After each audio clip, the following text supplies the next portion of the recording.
এই মাহফিলের মধ্যমণি, আজকের এই মাহফিলের প্রধান মেহমান, প্রধান আলোচক, বিশিষ্ট ইসলামী চিন্তাবিদ, সুমিষ্টভাষী উদীয়মান তরুণ বক্তা হাফেজ হযরত মাওলানা আব্দুল আজিজ আনসারী সাহেব।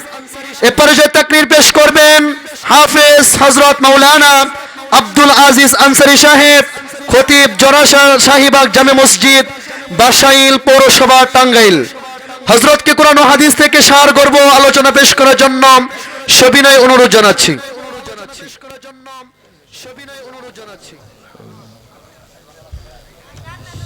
সবাই সামনে আগে আগে বসি, আশা করি ভালো লাগবে ইনশাআল্লাহ। আগে পরিবেশটা সুন্দর করেন, আরো ভালো আমরা ইনশাআল্লাহ শেষ করব। আসসালামু আলাইকুম ওয়া রাহমাতুল্লাহি ওয়া বারাকাতুহু। ইন্নাল হামদালিল্লাহ আলহামদুলিল্লাহি নাহমাদুহু ওয়া নাস্তাঈনুহু ওয়া নাস্তাগফিরুহু ونستغفره ونؤمن به ونتوكل عليه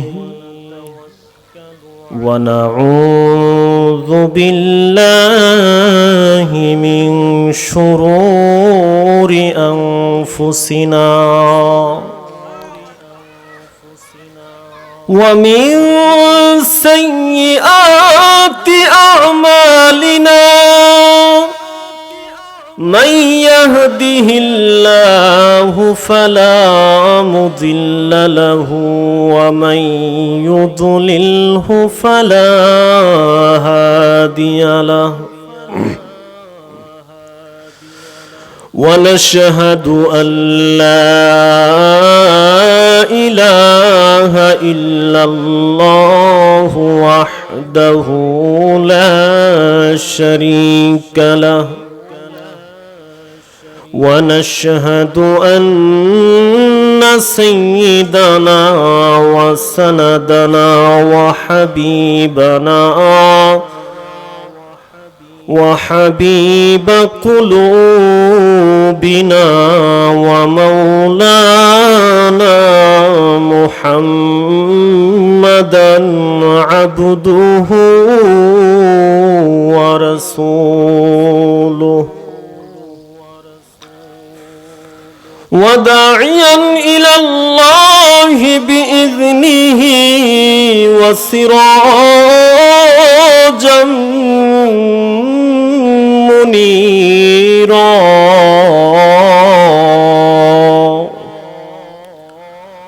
أما بعد فقد قال الله تعالى في كلامه المجيد وفيه الفرقانه الحميد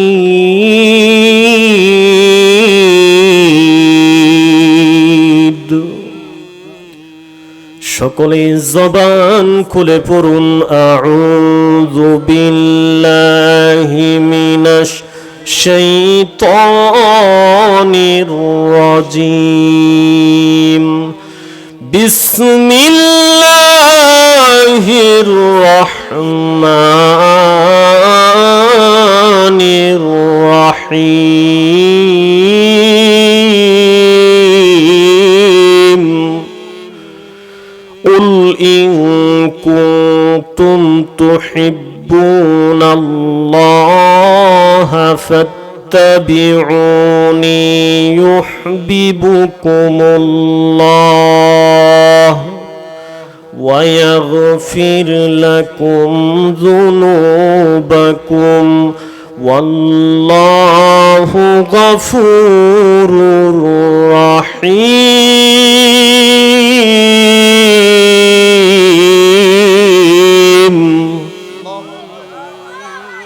وقال الله تعالى آمنوا كما آمن الناس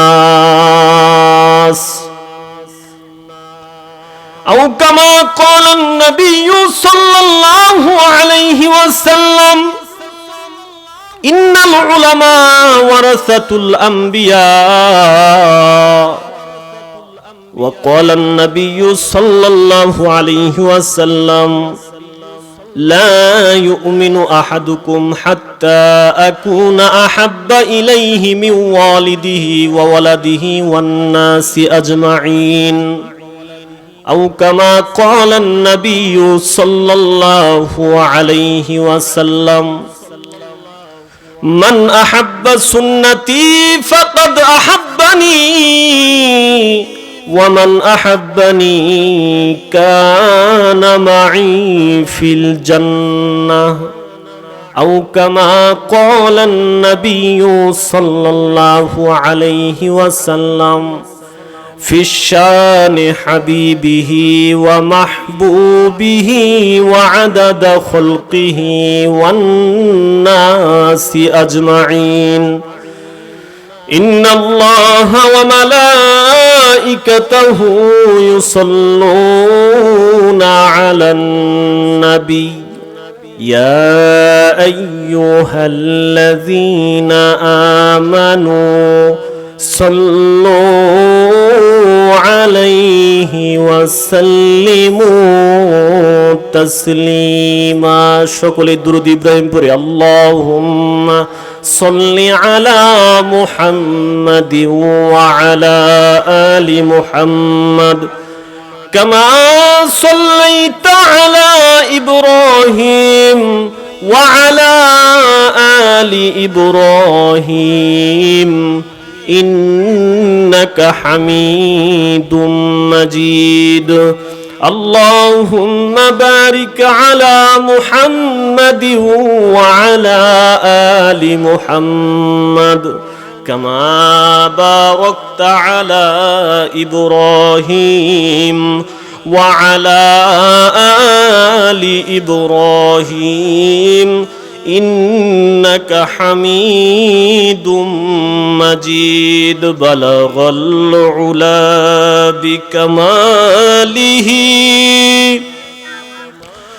كشف الدجى بجماله حسنت جميع خصاله صلوا عليه وآله راہ میرا مسکن حوالی کعبہ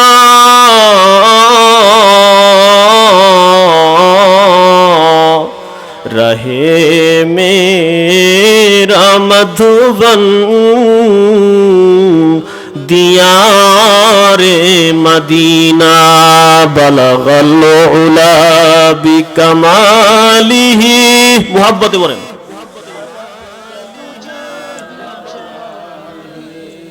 حسنت جميع خصاله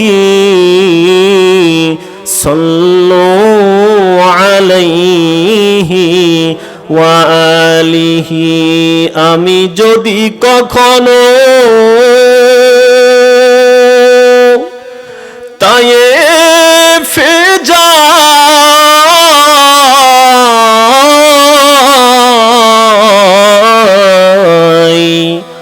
আমি যদি কখনো তায়েফে যাই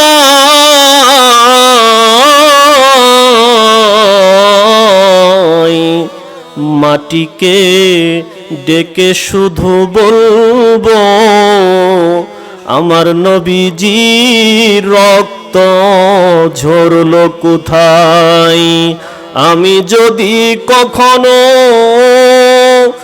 উহুদে যাই জোরে বলেন আল্লাহু আকবার আমি যদি কখনো উহুদে যাই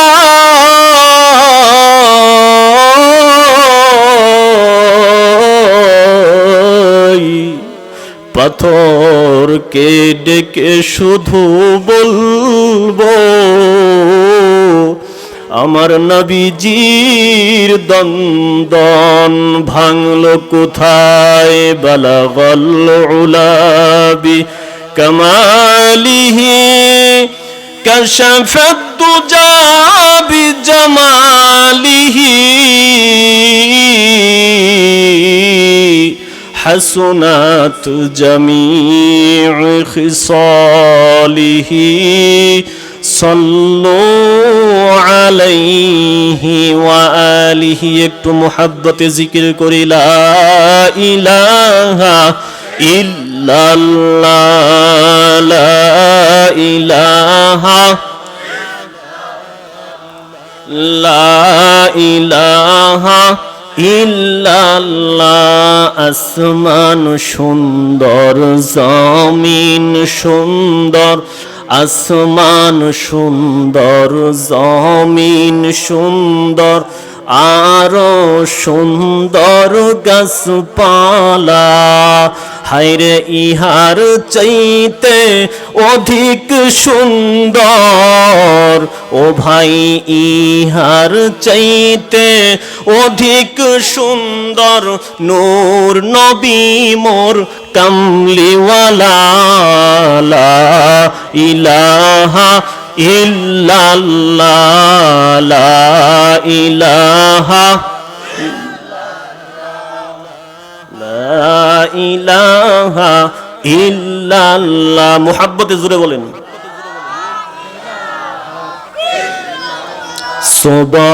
সুবহানাল্লাহ ওয়ালহামদুলিল্লাহ লা ইলাহা ইল্লাল্লাহ লা ইলাহা ইল্লাল্লাহু লা ইলাহা ইল্লাল্লাহ ইউনুস নবী জিকির করে মাছের পেটে পড়িয়া হায়রে ইউনুস নবী জিকির করে মাছের পেটে পড়িয়া ইব্রাহিম নবী জিকির করে অগ্নি কুণ্ডে পড়িয়া আমার নবী জিকির করছেন আমার নবী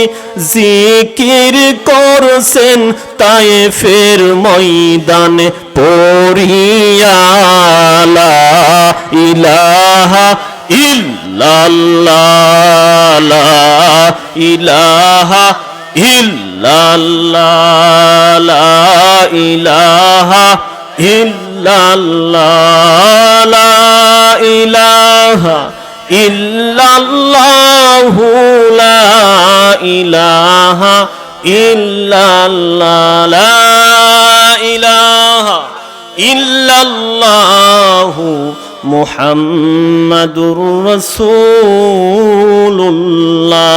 সকলে চিৎকার দিয়ে বলুন সাল্লাল্লাহু আলাইহি ওয়াসাল্লাম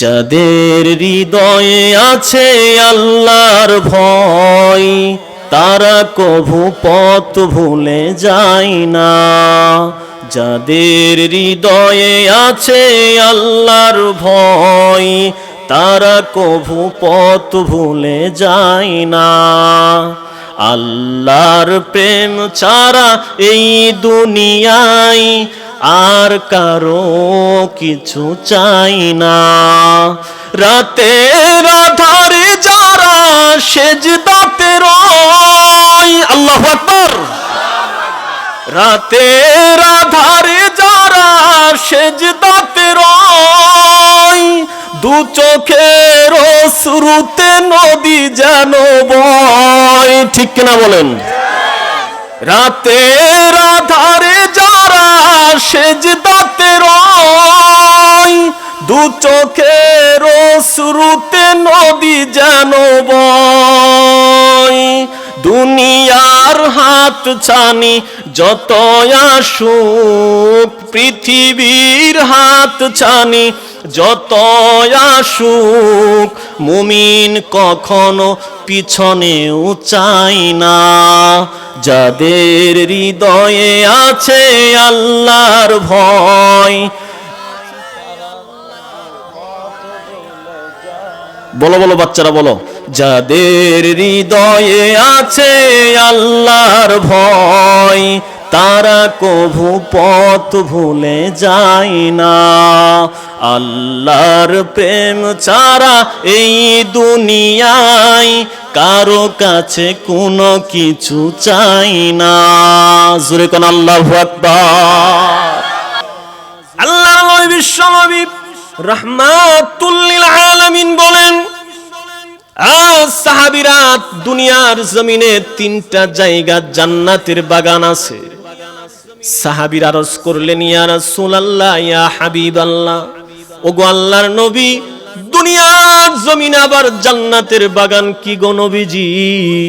আল্লাহর নবী ডাক দিয়ে বলে, সাহাবীরা রে, আল্লাহর ঘর বাইতুল্লাহ, যদিও এটা মসজিদ, আমরা ইবাদত করি, কিন্তু আল্লাহ রাব্বুল আলামিন আমি নবীরে জানায়া দিছে এই মসজিদটা হলো দুনিয়ার জমিনে জান্নাতের বাগান।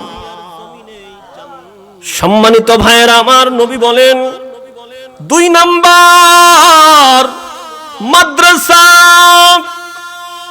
নবীর ঘর মাদ্রাসা, যেখানে কোরআন শিখানো হয়, হাদিস শিখানো হয়, ছোট ছোট বাচ্চারা কোরআনুল কারীম তেলাওয়াত করে। আল্লাহর নবী বলেন দুনিয়ার জমিনে ওই জায়গাটাও জান্নাতের বাগান। আল্লাহর নবী বলেন 3 নাম্বার, ও সাহাবীরা, আমি নবী তোমাদের সামনে যে কোরআনের কথা বলতেছি, জান্নাত জাহান্নামের কথা বলতেছি, কবরের আযাবের কথা বলতেছি, মৃত্যুর পরে আল্লাহ কবরে আযাব দিবে, তোমাদের কবরের আযাবের কথা শুনাইতেছি। আমার আসমানের মালিক আল্লাহ পাক রব্বুল আলামিন একদিন মরণ দিবে, মরণের পরে তোমার কবরে যেতে হবে। ওই কবরের আযাবের কথা তোমাদের বলতেছি, স্মরণ করায়া দিতেছি। এখান থেকে যে আমি নবী কোরআনের কথা বলতেছি, জান্নাত জাহান্নামের কথা আলোচনা করতেছি, আমার আল্লাহ জানায়া দিছে, আমি নবীকে সুসংবাদ জানায়া দিছে, কিয়ামত পর্যন্ত যারা এইভাবে কোরআন হাদিসের আলোচনা করবে আর যারা শুনবে, ওই জায়গাটা আমার আল্লাহ জান্নাতের বাগান বানায়া দিবে। জোরে কোন আল্লাহু আকবার। তাহলে মাহফিল, কোরআনের মাহফিল করার দরকার আছে কিনা নাই? কোরআনের মাহফিলে অংশগ্রহণ করার দরকার আছে নাকি নাই? মসজিদ বানানোর দরকার আছে না নাই? মাদ্রাসা প্রতিষ্ঠা করার দরকার আছে না নাই? একটু যুবকেরা বলো। আমাদের সন্তানগুলাকে মাদ্রাসায় পড়ানোর দরকার আছে না নাই? আমি দোয়া করে যাই, ভাইরা আমার, বন্ধুরা আমার, ও ভালোকার মুসলমানের দলেরা, শুনে রাখো, তুমি যদি আল্লাহ রাব্বুল আলামিনের দরবার থেকে মাপ পাইতে চাও, ক্ষমা পাইতে চাও, 3টা জায়গার ভিতরে মুহাব্বত রাখবা, বিচরণ রাখবা, 3টা জায়গায় বেশি বেশি বিচরণ করবা। আল্লাহর নবী বলেন, যারা মসজিদে বেশি বেশি বিচরণ করে, যারা মসজিদে বেশি বেশি যায়, ওয়াজ মাহফিলে যারা বেশি বেশি যায়, মাদ্রাসায় যারা বেশি বেশি যায়, আল্লাহর নবী বলেন তারা দুনিয়ার জমিনেই জান্নাতের মধ্যে ঘোরাঘুরি করে, জান্নাতের ভিতরে বিচরণ করে। জোরে কোন সুবহানাল্লাহ। কারণ এই 3টা জায়গা জান্নাতের বাগান। ও কলিজার টুকরা যুবক ভাইরা আমার, এই দুনিয়ার জমিন কিন্তু একদিন শেষ হয়ে যাবে। মরণ যেদিন আসবে, দুনিয়ার জীবন শেষ হয়ে যাবে। পরকালের একটা জিন্দেগি আছে গো, যেই জিন্দেগির শুরু হবে তো আর কোনোদিন শেষ হবে না। আল্লাহর নবী বলেন, 40,000 বছর কবরে থাকতে হবে। কবর থেকে আবার যখন ইসরাফিল আলাইহিস সালাতু ওয়াস সালাম সিংহায় ফুঁক দিবে, এরপরে মানুষগুলো কবর থেকে জিন্দা হয়ে আপনারা উঠবেন। কবর থেকে ওঠার পরে হাসরের ময়দানের দিকে যাবেন, আর সেখানে সমস্ত মানুষগুলো একত্রিত করা হবে। হাসরের কঠিন ময়দান হবে, মুসিবতের একটা ময়দান। হাসরের ময়দানের একটা দিন হবে দুনিয়ার 500 দিনের সমপরিমাণ। দুনিয়ার 500 দিন হবে হাসরের ময়দানের একটা দিন। আর হাসরের কঠিন ময়দানে মানুষগুলো আকাশের দিকে তাকায়া থাকবে, উপরের দিকে তাকায়া থাকবে, 50,000 বছর উপরের দিকে তাকায়া থাকবে। এমনি ভাবে মানুষগুলো বেকার হয়ে যাবে। আল্লাহর নবী বলেন, হাসরের কঠিন ময়দানে সূর্যটা একেবারে মাথার নিকটে চলে আসবে। সূর্যের 12টা মুখ জমিনের মধ্যে ঘোরায়া দেওয়া হবে। ভাইয়ের আমার, আজকে কোটি কোটি কোটি কোটি গুণ উপরে হলো সূর্য, আর একটা মাত্র মুখ দিয়ে জমিনে আলো দেয়। এরপরে অনেক সময় আমরা চৈত্র মাসে ওই সূর্যের তাপ আমরা সহ্য করতে পারি না। কিন্তু হাসরের ময়দানে আল্লাহর নবী বলেন, হাসরের কঠিন ময়দানে, মুসিবতের ময়দানে আমার আল্লাহ পাক ওই সূর্যের 12টা মুখই জমিনের মধ্যে ঘুরাইয়া দিবে, আর ওই সূর্যটা মাথার সন্নিকটে চলে আসবে। যেই সূর্যটার আয়তন বড় এত বেশি, এই দুনিয়ার 13 লক্ষ গুণ বড় হলো সূর্য। এই দুনিয়ার চাইতে 13 লক্ষ গুণ বড় হলো সূর্য। আর সেই সূর্য যদি আমার আপনার মাথার নিকটে আসে, অবস্থা কি হবে চিন্তা করছেন ভাইয়েরা আমার? ভাইয়েরা আমার, চিন্তা করার দরকার। চিন্তাটা কোথায় করা হয়? মসজিদে যাবেন, হুজুর জুমার নামাজের সময় এই চিন্তা করায় দেবে বয়ানের মাধ্যমে, কোরআনের কথা বইলা, হাদিসের কথা বলে আপনাকে পরকালের দিকে স্মরণ করায়া দিবে। আজকে তো দেখা যায় ভাইয়েরা আমার, আজকে যারা মসজিদে হুজুর থাকে ইমামদের সম্মান নাই। ভাইয়েরা আমার শুনে রাখুন, আপনি যদি মসজিদের ইমামকে সম্মান দেন, আল্লাহর নবী বলেন যারা ইমামকে সম্মান দেয় তারা যেন নবীকেই সম্মান দিল। জোরে কোন আল্লাহু আকবার। একজন আলেমের চেহারার দিকে কেউ যদি নেক নজরে তাকায়, আল্লাহর নবী বলেন সেজন্য আমি নবীর নুরানি চেহারার দিকে তাকাইল। আর যেই ব্যক্তি একজন আলেমের সঙ্গে মুসাফাহা করলো, আল্লাহর নবী বলেন সেজন্য আমি নবীর সঙ্গেই মুসাফাহা করলো। জোরে কোন আল্লাহু আকবার। এই জন্য আলেমদের সম্মান করার দরকার আছে না নাই? একটু জোরে বলেন। ইমামদের সম্মান করার দরকার আছে না নাই? একটু জোরে বলেন। সম্মানিত ভাইয়েরা আমার, এই দুনিয়ার জীবন কিন্তু একদিন শেষ হয়ে যাবে তোমার। আজকে ইমামতি রাখছে মসজিদের মধ্যে, 5,000 টাকা বেতন দেয়। এরপরেও দেখা যায় অনেক মানুষ আছে ইমামের সঙ্গে দুর্ব্যবহার করে, খারাপ ব্যবহার করে। মনে হয় যেন 5,000 টাকা বেতন দিয়া ইমামকে সে কিনা নিছে, গোলাম বানাইছেন। ভাইয়েরা আমার, আপনাদের পায়ে হাত রেখে বলি, আলেমদেরকে সম্মান করব, ইমামদেরকে ভালোবাসবো। নবী বলেন ইতিপূর্বে যত নবী ছিল সেই নবীর মধ্যে আল্লাহ কাউকে ইমাম বানান নাই। আমার আপনার নবীরে আল্লাহ ইমামুল মুরসালিন বানাইছেন। জোরে কোন আলহামদুলিল্লাহ। আমার আপনার নবীর কত দাম! আমার আপনার নবীর আল্লাহ ইমাম বানাইছেন, ইমাম বানাইছেন, ইমাম বানাইছেন। এই জন্য নবীর যুগ থেকে এই ইমাম আসছে ইমাম। তাহলে নবীর ওয়ারিস, নবীর উত্তরসূরি হলো উলামায়ে কেরাম, তারা ইমামগণেরা। ওই ইমামদেরকে যারা সম্মান করবে তারা যেন আমার নবীর সম্মান করবে। জোরে কোন সুবহানাল্লাহ। আল্লাহর নবী নামাজের ইমামতি করছেন এবং নবীজি কিয়ামত পর্যন্ত তার উম্মতদেরকে দায়িত্ব দিয়ে গেছে উলামায়ে কেরামকে। তারা এই নবী আলা কাজ ইমামতির দায়িত্ব কিয়ামত পর্যন্ত উলামায়ে কেরাম পালন করবে। আর তারা সাধারণ মানুষকে জান্নাতের কথা, জাহান্নামের আযাবের কথা তারা শোনাবে। আর মানুষগুলো যাদেরকে আল্লাহর তরফ থেকে হেদায়েত দেওয়া হবে তারাই কেবলমাত্র হেদায়েত প্রাপ্ত হইয়া আল্লাহর জান্নাতের মেহমান হতে পারবে। জোরে কোন সুবহানাল্লাহ। সম্মানিত ভাইয়ের আমার, আজকে তো বর্তমান জামানায় দেখা যায় হুজুররা যদি নামাজের বিপক্ষে কথা বলে, নামাজের বেনামাজির বিপক্ষে যদি কথা বলে, বেনামাজিরা খেপে যায়। ঠিক না বে ঠিক? জোরে বলেন। আপনাদের এলাকায় মনে হয় নাই, কিন্তু আমরা অনেক জায়গা সফর করি। অনেক ইমামরা আমাদেরকে বলে, হুজুর নামাজের বয়ান করছি, আমার চাকরি চলে গেছে। বলে, হুজুর আমি সুদখোরদের বিরুদ্ধে বয়ান করছি, জুমার নামাজটা পড়ছি, এরপরে আমার চাকরি নট। হুজুর ঘুষের বিরুদ্ধে বয়ান করছি, আমার উপর টর্চারিং আসছে।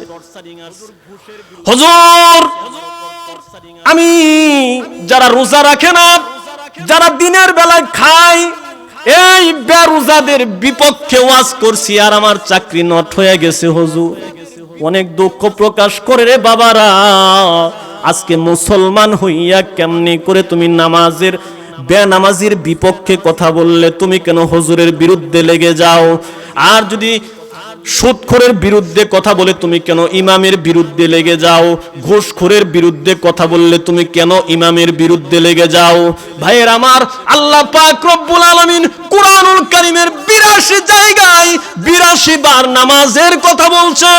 আর আল্লাহ জানায় দেয়, ও দুনিয়ার জমিনের মানুষেরা, সাবধান সাবধান, খবরদার খবরদার, নামাজ ছেড়ে দিও না, নামাজ ছেড়ে দিও না, নামাজ ছেড়ে দিও না। নামাজটা হলো আমি আল্লাহর কাছে সবচেয়ে কবুল হওয়ার একটা মাধ্যম। জোরে কোন সুবহানাল্লাহ। আল্লাহ পাক বলে, ওয়াসজুদ ওয়াক্তারিব, সেজদা দাও আর আমি আল্লাহর নিকটবর্তী হয়ে যাও। সেজদা দিলে তো নামাজ পড়তে হবে না? নামাজের মধ্যেই তো সেজদা, ঠিক কিনা? জোরে বলেন। আল্লাহ পাক রব্বুল আলামিন বলেন, ওয়াসজুদ ওয়াক্তারিব, সেজদা দাও আর আমি আল্লাহর নিকটবর্তী হয়ে যাও। কিন্তু আজকে দেখা যায় ইমাম যদি বেনামাজির বিরুদ্ধে কথা বলে, কিছু বেনামাজিরা ইমামের বিরুদ্ধে খেপে যায়। ভাইয়েরা আমার, ও বাবাজিরা আমার, যুবক ভাইয়েরা, আজকে থেকে ওয়াদা করো মৃত্যু পর্যন্ত কোনোদিন নামাজ ছেড়ে দিবা না। পারা যাবে নি? নামাজ পড়বেন তো ইনশাআল্লাহ? নাকি কিছু কিছু পিসাব আছে, সব তো বলা সম্ভব না, কিছু কিছু টাচ দেই। অনেক পিসাব আবার বলে যে নামাজ পড়বো জীবনে একদিন, নামাজ প্রতিদিন কেন পড়বো? সবাইকে দেখায় কেন নামাজ পড়বো? নামাজ তো পড়বো বাতিনি নামাজ, গোপনীয় নামাজ। আল্লাহর কসম, নামাজ কি কখনো বাতিনি হয়? যদি বাতিনি হয়তো আমার আপনার নবী দু জাহানের বাদশা রাহমাতাল লিল আলামিন সারা রাত্র দাঁড়ায় দাঁড়ায় নামাজ পড়ে পাগুলো ফুলাইতেন না। ঠিক না ঠিক? জোরে বলেন। আমার আপনার নবী সারা রাত্র নামাজ আদায় করতে করতে পা মুবারক গুলি ফুলে গেছে। আল্লাহর নবী আমার পাগুলি ফুলায় ফেলছেন। আল্লাহর নবী সেজদাটা লম্বা টাইম করতেন, রক্তগুলি মুখে জমা হয়ে যাইত। ভাইয়ের আমার, আল্লাহর নবীর স্ত্রী আম্মা জান আয়েশা সিদ্দিকা রাদিয়াল্লাহু তাআলা আনহা ডাক দিল, নবী গো, এত লম্বা কেন সেজদা করেন? আপনার মনে হয় রক্তগুলি বের হয়ে যাবে, আপনি এত কেন নামাজ আদায় করেন? ওগো নবীজি, এত নামাজ কেন আদায় করেন গো নবী? আপনার পা মুবারকগুলি ফুলে যাচ্ছে। ওগো নবী, আপনাকে তো আল্লাহ বেগুনাহ মাসুম বানাইছেন, আপনার আগেও কোনো গুনাহ নাই, পরেও কোনো গুনাহ নাই। আল্লাহর নবী মুস্কি একটা হাসি দিয়া বলে, ওগো আয়েশা, আল্লাহ যে আমার পিছনের আগে এবং পিছনের গুনাহ মাফ করছে, আমি নবীরে যে আল্লাহ বেগুনাহ মাসুম বানাইছে, আমি নবী কি আল্লাহর শুকরিয়া সেজদা দিয়ে আদায় করব না? জোরে কোন সুবহানাল্লাহ। আমি নবী কি আমার আল্লাহর কুদরতি পায়ে সেজদা দিয়ে নিয়ামতের শুকর আদায় করব না? হযরতে আয়েশা বুঝে ফেললেন আল্লাহর নবীর আচরণ কেমন ছিল রে বাবা। আমার আপনার নবী বিশ্ব নবী রাহমাতুল লিল আলামিনের ব্যবহার কেমন ছিল আল্লাহ পাক রব্বুল আলামিন জানায়া দিয়েছেন নবীর ব্যবহার। ওয়া ইন্নাকা লাআলা খুলুকিন আযীম। আল্লাহ পাক বলে আমার হাবিবের, আমার বন্ধুর চরিত্র হলো মহান চরিত্র। আজকে আমার আপনার চরিত্র দেখলে আমার ভাই বরদাস্ত করতে পারে না, আমার ব্যবহার দেখে আমার স্ত্রী বরদাস্ত করতে পারে না, আমার ব্যবহারটা এমন খারাপ হয়ে গেছে, আমার পাড়া প্রতিবেশী আমার ব্যবহারে সন্তুষ্ট নয়, আমার বন্ধু আমার ব্যবহারে সন্তুষ্ট নয়, আমার ব্যবহারে মসজিদের ইমাম সন্তুষ্ট নয়, আমার ব্যবহারটা এমন খারাপ হয়ে গেছে রে বাবা, আমার ব্যবহারে আমার সন্তানও আমার প্রতি রাজি না, আমার সন্তানও আমার প্রতি নারাজ, আমার ব্যবহারে আমার মাও আমার প্রতি নারাজ, আমার ব্যবহারে, আমার খারাপ ব্যবহারে আমার বাবা আমার প্রতি নারাজ। ভাইয়ের আমার, আপনাদের পায়ে হাত রেখে বলে যাই, ব্যবহারটা সুন্দর করো রে বাবা। উত্তম চরিত্র নিয়া, ভালো ব্যবহার নিয়া যদি কবরে যাইতে পারো, কবরে যাইতে দেরি হবে, আমার আল্লাহ তোমার কবর ঘর জান্নাতের বাগান করতে দেরি হবে না। জোরে কোন আল্লাহু আকবার। এই পৃথিবীর 10 জন নারীকে, 10 জন পুরুষকে যেমনি ভাবে জান্নাতের সার্টিফিকেট দেওয়া হয়েছে, ঠিক তেমনি ভাবে এই দুনিয়ার 10 জন নারীকে আল্লাহ জান্নাতের সুসংবাদ দান করছে। জোরে কোন সুবহানাল্লাহ। তার মধ্যে একজন হলো হযরতে আম্মা জান খাদিজাতুল কুবরা রাদিয়াল্লাহু তাআলা আনহা, আল্লাহর নবীর প্রথম স্ত্রী হযরতে খাদিজা। এমন স্ত্রী গো, আল্লাহর নবীর উপরে যখন নির্যাতন আসতো, নিপীড়ন আসতো, বেঈমান মুশরিকের দলেরা যখন আমার নবীর উপর অত্যাচার করত, জুলুম করত, তখন খাদিজা বাধা হয়ে দাঁড়ায় যাইত। জোরে কোন আল্লাহু আকবার। আজকে বাংলার জমিনে এমন ঘটনা দেখছি, স্বামীরে মারতে আসছে, স্ত্রী ফিরাবো দূরের কথা বলে আরো 4টা দাও আমি খুশি। ঠিক না ভাই? ঠিক জোরে বলেন। এমন অনেক স্ত্রী আছে, কয় স্বামীরে যত মারে মানুষ তত সে খুশি হয়। ভাইয়ের আমার, আল্লাহর নবীর স্ত্রী ছিল হযরতে আম্মা জান খাদিজাতুল কুবরা রাদিয়াল্লাহু তাআলা আনহা। উনাকে আল্লাহ পাক রব্বুল আলামিন জান্নাতের সার্টিফিকেট দিয়েছিলেন। আল্লাহ পাক রব্বুল আলামিন এই জন্যে হযরতে খাদিজাতুল কুবরা রাদিয়াল্লাহু তাআলা আনহাকে আল্লাহ পাক জান্নাতের সুসংবাদ দেওয়া হয়েছিল। এরপরেও কিন্তু হযরতে আম্মা জান খাদিজা কবরের কথা শুনলে ভয় লাগে, মরণের কথা শুনলে ভয় লাগে। ভাইয়েরা আমার, আল্লাহর নবীকে ডাকলো, গো নবীজি, ওগো নবীজি, আমি খাদিজা কবর দেখলে বড় ভয় লাগে, আমি কেমনে কবরে থাকবো? আমি যদি দুনিয়ার জমিন থেকে বিদায় হয়ে চলে যাই, ওগো নবীজি, আমার আবদার হলো আপনি নবী আমার জানাজার নামাজ আদায় করবেন, আপনার হাত দিয়া আমার লাশটা কবরে রেখে দিবেন, আপনার ব্যবহারের জামা দিয়ে আমি খাদিজার কবরে কাফন দিবেন। আমার বিশ্বাস দু জাহানের বাদশা রাহমাতুল লিল আলামিন, উনার হাতের স্পর্শ যদি আমার গায়ে লাগে, উনার শরীরের কাপড় যদি আমার গায়ে লাগে, উনি যদি আমার জানাজার নামাজ আদায় করে দেন, তাহলে আমার বিশ্বাস আমার মালিক আল্লাহ আমি খাদিজার কবরে আযাব দিবে না। জোরে কোন আল্লাহু আকবার। নবীর উম্মতের দল, ও ভালুকার মুসলমানের দলেরা, আমার আপনার ওই বিশ্ব নবী রাহমাতুল লিল আলামিন, যেই নবীর সুন্নতকে মানলে আল্লাহ জান্নাত দান করে, যেই নবীর সুন্নতকে মানলে আল্লাহ পাক রব্বুল আলামিন গুনাহ মাফ করে। এই জন্য কোরআনের মধ্যে আল্লাহ ডাক দিয়ে বলছেন, কুল ইন কুনতুম তুহিব্বুনাল্লাহ ফাত্তাবিউনি ইউহিব্বুকুমুল্লাহ ওয়া ইয়াগফির লাকুম যুনুবাকুম ওয়াল্লাহু গফুরুর রহিম। আল্লাহ পাক বলেন, ওগো নবীজি আপনি বলে দেন, আপনার উম্মতেরা যদি, আপনার উম্মতিরা যদি আপনি নবীকে ইত্তেবা করে, অনুকরণ করে, তামাম পৃথিবীর মানুষেরা যদি আমি আল্লাহকে ভালোবাসতে চাই, আল্লাহ বলেন কুল ইন কুনতুম তুহিব্বুনাল্লাহ, ওগো নবীজি আপনি বলে দেন, পৃথিবীর মানুষেরা যদি আমি আল্লাহর ভালোবাসা পাইতে চাই, এমনি এমনি ভালোবাসা পাওয়া যাবে না, তো কি কাজ করলে ভালোবাসা পাওয়া যাবে?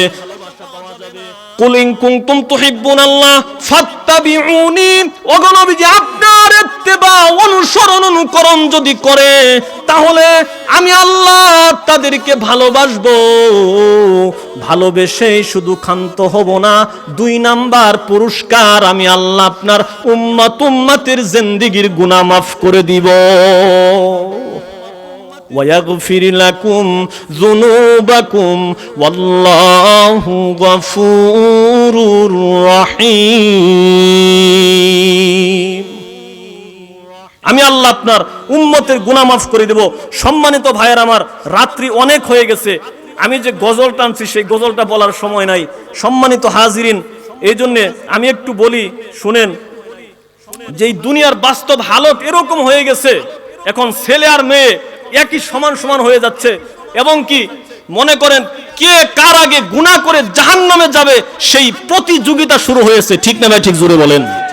আজকে তো আপনাদের সন্তানকে মাদ্রাসায় দেন না, সন্তানকে স্কুল কলেজে ভার্সিটি পড়ায়া, যে মেয়েরা এখন ছেলের লেবাস ধরছে। ঠিক না ভাই? ঠিক জোরে বলেন। ছেলেরা এখন মেয়ে হতে চায় আর মেয়েরা এখন ছেলে হতে চায়। ঠিক না ভাই? ঠিক জোরে বলেন। ট্রান্সজেন্ডার নামক একটা, এটা ইউরোপে বের হয়েছে, অন্য দেশে বের হয়েছে।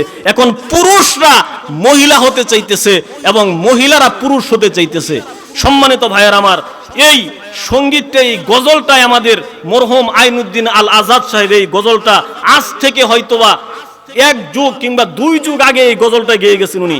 আল্লাহ ওনার গজলকে কবুল করে নিয়েছে। এই কাজ এখন বর্তমানে দেখা যাচ্ছে, আপনারা দেখুন। ও আল্লাহ রে, আল্লাহ রে, কোন দুনিয়ায় পাঠাইলা আমারে, ও আল্লাহ রে, আল্লাহ রে, কোন দুনিয়ায় পাঠাইলা আমারে।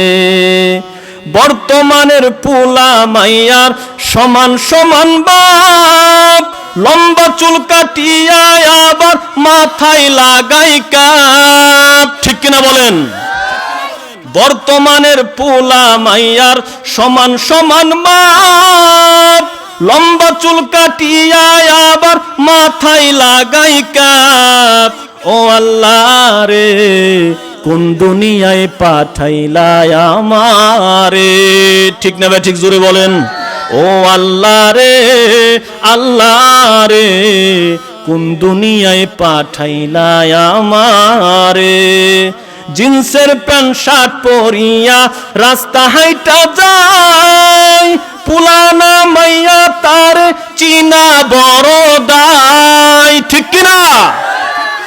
জিন্সের প্যান্ট শার্ট পরিয়া রাস্তা হাইটা যায়, পুলানা মাইয়া তার চিনা বড় দায়। হিন্দি গানের টান মারিয়া, হিন্দি গানের টান মারিয়া রাস্তা হাইটা যায়। ও আল্লাহ রে, আল্লাহ রে, কোন দুনিয়ায় পাঠাইলা আমারে। ও আল্লাহ রে, আল্লাহ রে, কোন দুনিয়ায় পাঠাইলা আমারে। থাক, আর বলবো না। কি কন? অফ করে দেই নাকি আর তো বলবো না? আর বললে তো আবার সামনে দাওয়াত দিবেন না। আপনার সামনে মাহফিল করবেন তো ইনশাল্লাহ? আমি শুনছি এলাকা নাকি মাহফিল দিতে চায় না, উসামা শেখ উনি অত্যন্ত পরিশ্রম করে একা উনি মাহফিলটা দিচ্ছে আমি শুনছি। তো আপনার ওনার পাশে থাকবেন তো ইনশাল্লাহ? আমার খুব স্নেহের, আমি এই দেখছেন এই ছেলে আমাদের বাড়ির পাশাপাশি মাদ্রাসায় উনি লেখাপড়া করছেন, এবং এই উসামা শেখের জন্যই আল্লাহর রহমতে আমি এত দূর পৌঁছাইতে পারছি। জোরে কোন আলহামদুলিল্লাহ। এই উসামা শেখ, আমি একবার মনে করেন আসলে আমার চাকরি ছিল না যখন, তখন উসামার মসজিদে মুয়াজ্জিনের দায়িত্ব পালন করছিল। প্রথম সেই মসজিদে উসামা শেখ আমাকে সেখানে আল্লাহর রহমতে আর কি, আল্লাহ পাক রব্বুল আলামিনের অশেষ মেহেরবানিতে, তো উসামার মসজিদে প্রথম আমি সেখানে খতিবের দায়িত্ব পালন করি। ছাত্র জীবনে আল্লাহ পাক রব্বুল আলামিন কবুল করছেন। এই জন্যে ভাইয়ের আমার, আপনারা ইনশাআল্লাহ কি করবেন? এই কোরআনের মাহফিল করবেন। কে কে করবেন হাত তুলে দেখান। কোরআন মাহফিলের পক্ষে আপনারা আছেন তো? থাকবেন তো? মৃত্যু পর্যন্ত থাকবেন তো ইনশাআল্লাহ? এই মাদ্রাসা জান দিয়ে, মাল দিয়ে, টাকা দিয়ে, অর্থ দিয়ে, বুদ্ধি দিয়ে কে কে সাহায্য করবেন একটু হাত তুলুন, আল্লাহকে দেখান। এই হাত তোলাটা আল্লাহ ভিডিও ফুটেজ ধারণ করে রাখবে। সেদিন বলবে, ও আল্লাহ, আপনার নবীর উম্মতেরা হাত দেখাইছে আপনার নবীর ঘর প্রতিষ্ঠা মাদ্রাসার জন্য। আল্লাহ তাদেরকে জাহান্নামে দিয়েন না। আল্লাহ পাক রব্বুল আলামিন আপনার হাতকে আজকে উসিলা করেও সেই দিন কাল কিয়ামতের ময়দানে জান্নাতের ফয়সালা করতে পারে। ঠিক না ঠিক? জোরে বলেন আমিন। কারণ আল্লাহ উসিলা খুঁজবে হাশরের ময়দানে, বান্দাকে কেমনে জান্নাতে দেওয়া যায়। এই জন্য নবীজিকে ভালোবাসা, নবীর ঘর প্রতিষ্ঠান মাদ্রাসাকে ভালোবাসা। আমি একটা হাদিস পড়লাম, লা ইউমিনু আহাদুকুম হাত্তা আকুনা আহাব্বা ইলাইহি মিন ওয়ালিদিহি ওয়া ওয়ালাদিহি ওয়ান নাসি আজমাইন। নবীজিকে যদি আপনি জীবনের চাইতে বেশি না ভালোবাসতে পারেন, আপনার সন্তানের চাইতে, আপনার মা বাবার চাইতে, আপনার বন্ধু বান্ধবের চাইতে, তাম পৃথিবীর মানুষের চাইতে যদি আপনি নবীরে না ভালোবাসতে পারেন, আপনি প্রকৃত মুমিন হতে পারবেন না, আপনি কখনো ইমানদার হতে পারবেন না। তাহলে দুনিয়ার সবার চাইতে নবীকে আগে ভালোবাসতে হবে। ঠিক না ঠিক? জোরে বলেন। কোন বেঈমান নাস্তিক আর মুরতাদেরা যদি আমার আপনার নবী সম্পর্কে কোনো কটূক্তি করে, তাদের জিহ্বাকে টান দিয়ে ছেড়ে ফেলা হবে। ঠিক না ঠিক? জোরে বলেন। সম্মানিত হাজিরিন, এই জন্য আমরা নবীর ঘর মাদ্রাসা প্রতিষ্ঠার পাশে থাকবো ইনশাআল্লাহ।